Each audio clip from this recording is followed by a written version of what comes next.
Q106.7 weather. Here's your KQNK forecast.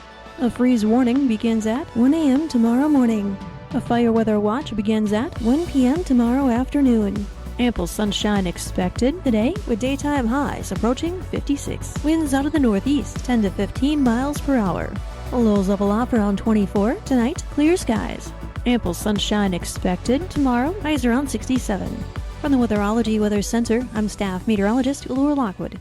Right now, it's 39 degrees. Kansas Information Network News, I'm Jen Austin. The election season is underway, and if you're planning to vote, you should be registered. However, if you're not registered to vote but want to vote, there's a process. If they come to vote and they're not registered to vote, we do allow them to vote, but they actually fill out a provisional ballot, and it takes more time on their part to do so. But what it does is it registers them for the next upcoming election. That's Ellis County Deputy Clerk Ruth Murmas. The deadline to register is today, and you can do it online in Kansas. I'm J.P. Bazette. Governor Laura Kelly said nearly $31.5 million will be awarded for 31 projects in communities across Kansas to create safer, more walkable, and bike-friendly routes. The competitive grant program requires a 20% local match of the project cost. The cities of Atchison, Holton, Lawrence, Leavenworth, Topeka, Concordia, McPherson, Phillipsburg, Pittsburgh, and Iola are among the grant recipients for projects that will help with walkability and streetscape improvements. This is Kansas Information Network News. If you recently lost health coverage due to a life change, healthcare.gov is here for you. Like it was there for Marcus when he lost his job, and Keisha when she turned 26 and lost her parents' insurance, and Elena when she went off Medicaid. There are many other ways to qualify. Visit healthcare.gov today to see if you're eligible to enroll. Limited time to enroll. Paid for by the U.S. Department of Health and Human Services. Smokey the Bear. Then you know why Smokey tells you when he sees you passing through. Remember, please be careful, it's the least that you can do. Don't play with matches, don't play with fire. After 80 years of learning his wildfire prevention tips, Smokey Bear lives within us all. Learn more at SmokeyBear.com. And remember, only you can prevent wildfires. Brought to you by the USDA Forest Service, your state forester, and the Ad Council. Good morning. I'm Natalie Hatley with your KQNK News. Brought to you by Firebolt Ag, LLC, serving all of your chemical and fertilizer needs. The State Child Death Review Board has released its annual report revealing a troubling rise in drug-related deaths among Kansas children aged birth to 17. In 2022, the number of the deaths increased to 16, up from 11 in 2021, highlighting a significant and alarming trend associated with fentanyl. And from a national standpoint, the CDC reported there were 107,941 drug overdose deaths for all age groups in 2022. In recent years, both nationally and in Kansas, the data shows an increase in the use of synthetic opioids like fentanyl. While fentanyl is a prescription drug, it's also manufactured illegally and is frequently incorporated into illicitly manufactured pressed pills and mixed with other substances without the knowledge of the end user. According to the board report, there were 10 drug-related deaths in children aged 4 or younger between 2019 and 2022, and 6 were the result of the child finding unsecured illicit drugs. In 2018, the state recorded 0 drug-related deaths in that age category. For older youth, counterfeit pills laced with fentanyl are a rising concern, as 69% of the drug-related deaths during this time period were in youth aged 15 to 17, many of whom were experimenting with drugs without the knowledge that there was fentanyl.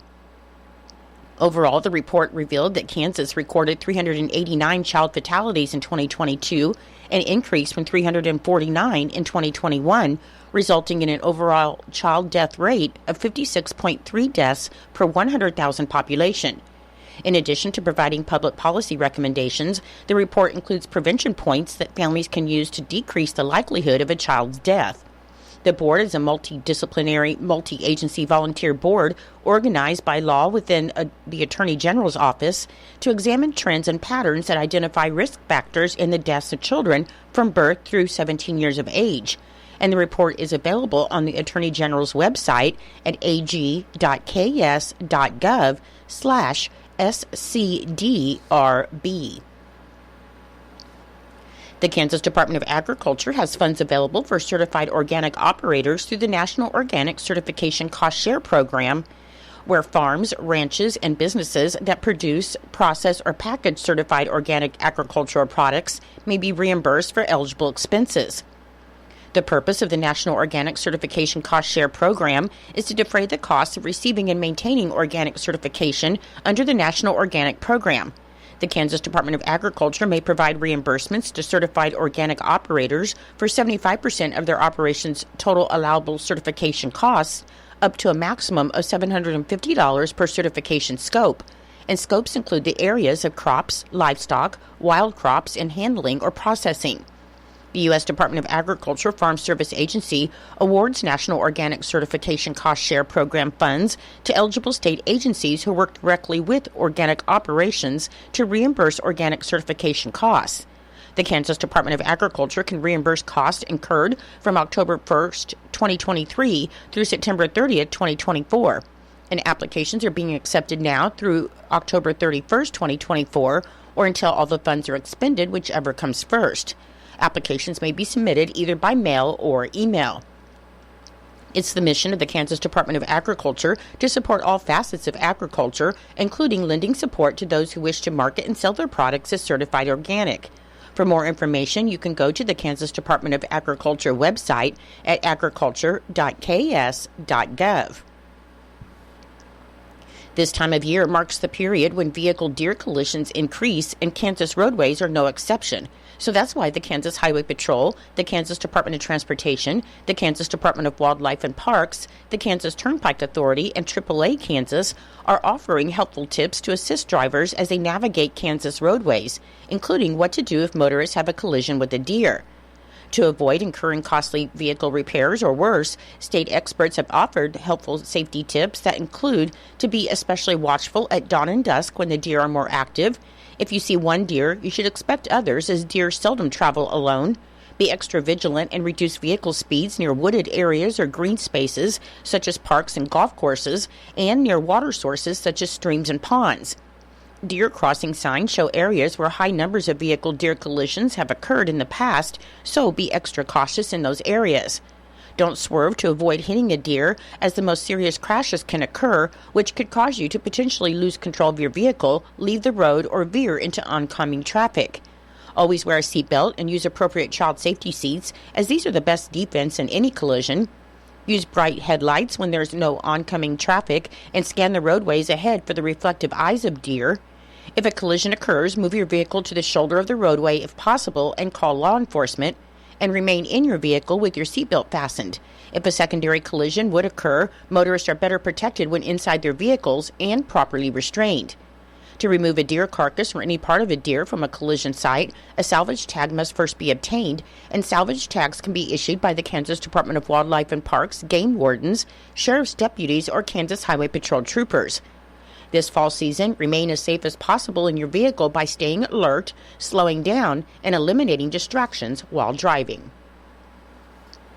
In Nebraska news, 30-year-old Adam Schaefer of Broken Bow has been charged in Custer County Court with committing intentional child abuse resulting in injury and false reporting after an infant suffered extensive injuries leading to hospitalization. According to the arrest affidavit, on September 29th, a Broken Bow police sergeant was called to Jenny Melham Memorial Medical Center after it was reported that a 15-day-old infant had a head injury.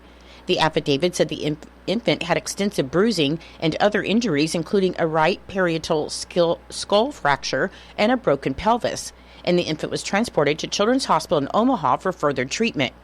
Schaefer, the infant's father, said he was attempting to place the infant into his car seat when the infant hit his head on the car door and threw his head back. The affidavit said a radiologist determined the injuries did not match Schaefer's explanation.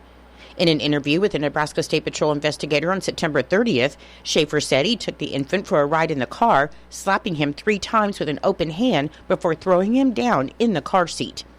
Schaefer's bond has been set at $250,000, 10% of which he would need to post to be released from jail. His next court hearing is set for 10 a.m. on October 28th. 35-year-old Nikki Collins and 45-year-old Jeremiah Otten, both from North Platte, have been charged in Lincoln County Court with possession of methamphetamine with intent to distribute, tampering with physical evidence, possession of drug money, maintaining a drug house, and a controlled substance violation near a school. According to the arrest affidavit, last Friday, North Platte police served a search warrant at Otten's apartment in the 1200 block of South Oak Street. And when the officers arrived, they said they observed a black and aluminum case being thrown from a balcony onto the grass. The affidavit said the case was found to contain 52 grams of methamphetamine. North Platte police said a total of 67 grams of methamphetamine was found in the apartment and in the case, and $908 in drug money was also seized from the apartment. Court records show the apartment is near Adams Middle School, Centennial Park, and a local daycare. Collins and Otten's bonds have been set at $500,000 respectively, 10% of which they would need to post to be released from jail. They are set to appear in Lincoln County Court on Thursday. I'll be back with more in just a moment. Firebolt Ag is a full-service fertilizer and chemical retailer. They customize products for individual farmers' needs, with the primary focus being customer profitability. Let Josh and Jack help you get the most out of your farm ground. They also provide in-house marketing with Ron Wall of Flatwater Solutions. Visit Ron in Phillipsburg or call Josh at 785-854-8484 or Jack at 308-840-2819. Firebolt Ag, your leader in agriculture. Kansans have until 5 p.m. today, Tuesday, October 15th, to register to vote, as voter registration closes 21 days before Election Day. Kansans can register online with the Secretary of State and Department of Revenue, mail in their registration in English or Spanish to their local county election office, as long as it's postmarked by October 15th, or register in person at their local county election office. And if a voter is currently 17 but will be 18 before the day of the general election on November 5th, they are able to register. If you're already signed up, Kansans can go check on their voter registration status at the Secretary of State's website, sos.ks.gov. Anyone living in Kansas can register to vote in Kansas elections, regardless of how long they've lived in the state, although Kansans with federal or state felony convictions are not allowed to vote and should not register. Photo identification is required for all in-person voting.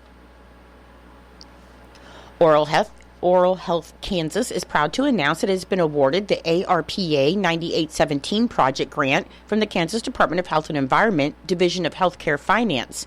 This funding will be used to improve access to oral health services for individuals with intellectual and developmental disabilities who receive home and community-based services.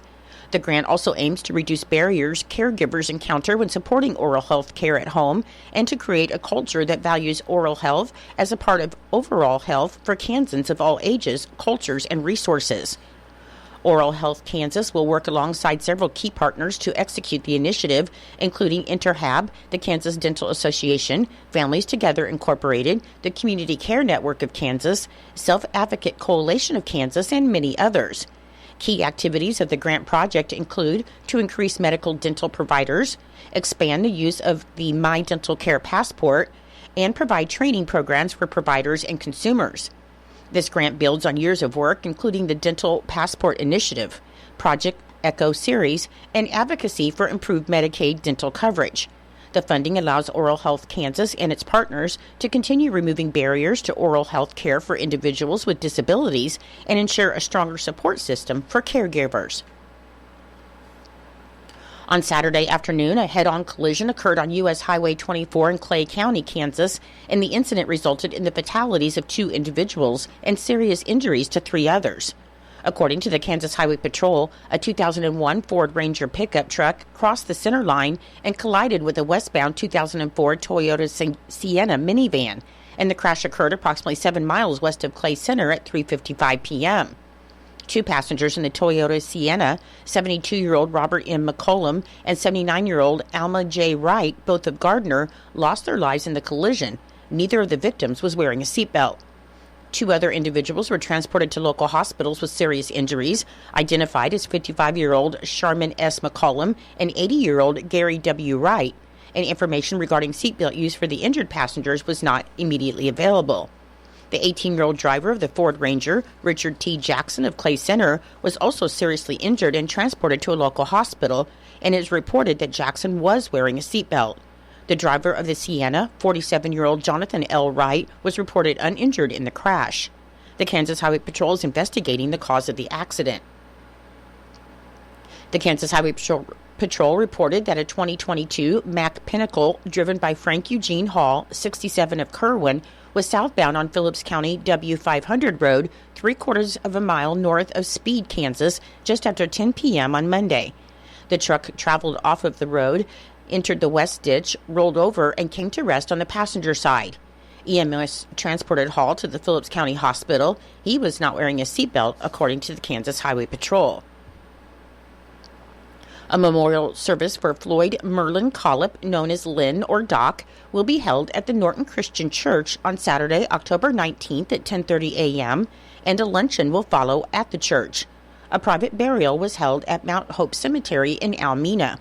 In lieu of flowers, suggested memorials include the Norton Regional Health Foundation, the Norton Christian Church, or Valley Hope Foundation.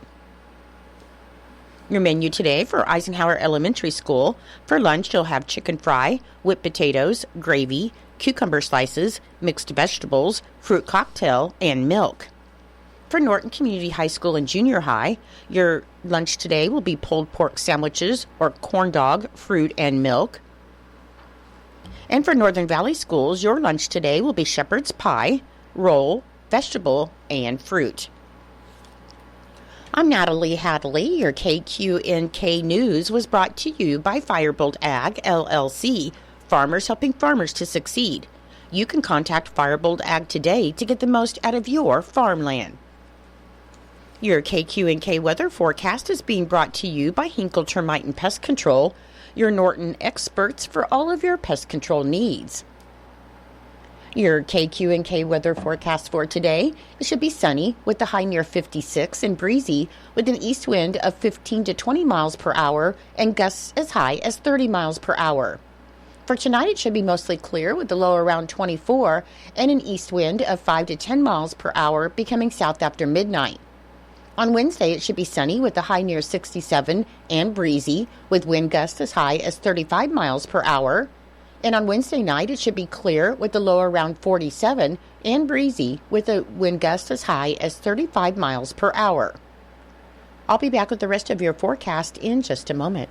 When you got bugs, we don't want a nuisance that can be. Lock 'em out. From Hinkle Termite and Pest Control, Lock 'em Out is our very effective residential insect prevention program. We'll come to your place and treat your foundation plus all insect entryways. And while we're there, receive a free termite inspection. Call Mr. Rich Wenzel, our certified technician in Norton, at 785-202-0167. That's 202-0167. Continuing with your weather forecast on Thursday, should be sunny with the high near 79 and breezy with wind gusts as high as 40 miles per hour. On Friday, mostly sunny with the high near 78 and breezy. On Saturday, there's a 40% chance of showers. Otherwise, it'll be mostly cloudy with the high near 67. On Sunday, there's a 20% chance of showers. Otherwise, mostly sunny with the high near 70. And on Monday, there's a 20% chance of showers. It should be mostly sunny with the high near 69. Currently, with fair skies, it is 37 degrees. The humidity is 75%. The wind speed is northeast at 13 with gusts to 23 miles per hour. The barometric pressure is 30.28. The dew point is 30 degrees. And the current wind chill is 29 degrees. I'm Natalie Hadley. Your KQNK News weather was brought to you by Hinkle Termite and Pest Control right here in Norton. You can call Hinkle Termite and Pest Control at 785-202-0167 for all of your pest control needs. It's 8:23. It's time for Kansas Sports, brought to you by United Northwest Federal Credit Union, where everything they do for you. Save more, earn more with the Easy Saver account at the United Northwest Federal Credit Union. Enrollment in this program automatically rounds up the amount of all debit card and share draft purchases made from your checking account to the next whole dollar and deposits into the Easy Saver savings account. Not only will this account help you save, but it also earns 2.01% APY monthly. Special terms and conditions apply. Come in today and open your Easy Saver account at the United Northwest Federal Credit Union, where everything we do for you. NCUA insured. KIN Sports, I'm Spencer Dupuis. Kareem Hunt moved into the starting tailback role for the Chiefs last Monday night, and head coach Andy Reid spoke on Hunt's workload of 27 carries for 102 yards against the Saints. Yeah, I mentioned before that he came back in good shape other than not having played football, and that's held true to this point. So he's been able to do a good job in practice when he was on the scout team, and then he worked through that and he was able to get in the game. Started him off relatively slow, but and then increased it, and he was able to handle both those things. So I think we'll just see how the game goes, but I feel comfortable with him carrying the ball, and we've got Steele backing him up there, and he had a few carries that were productive. So. Off the bye, KC heads to San Fran to take on the 49ers Sunday at 3:25 p.m. on Fox, Kansas Information Network Sports. I'm Spencer Dupuis. In agriculture, Bayer is on the leading edge of innovation. So when you plant XtendFlex soybeans, you're planting elite germplasm with the latest trait technology and yielding 2.7 bushels more per acre with our 2024 launch class. Bayer leads the field in innovation, so you can put it into action every single day. Read and follow pesticide label directions, grain marketing, and other stewardship practices. Claim based on Bayer 2023 germplasm trials versus key E3 checks. This is your captain. We are going to be experiencing some slight turbulence. Please fasten your... Oh, hold on. Just got a video of my cat. Imagine the pilot of an airplane was as confident as you are texting and driving. Seems kind of crazy when you put it like that. Visit StopTextStopWrecks.org. A message brought to you by the National Highway Traffic Safety Administration, Project Yellow Light, and the Ad Council. It's true, many of us spend more time thinking about what's for dinner than preparing for retirement. But if you think your retirement needs deserve more attention, I agree, and I'd like to help. I'm Edward Jones Financial Advisor Philip Eisenhagen. Together we can give your long-term retirement strategy the attention it deserves. Stop by our office at 418 East Holm here in Norton or call 877-3373. Edward Jones, Making Sense of Investing, member SIPC.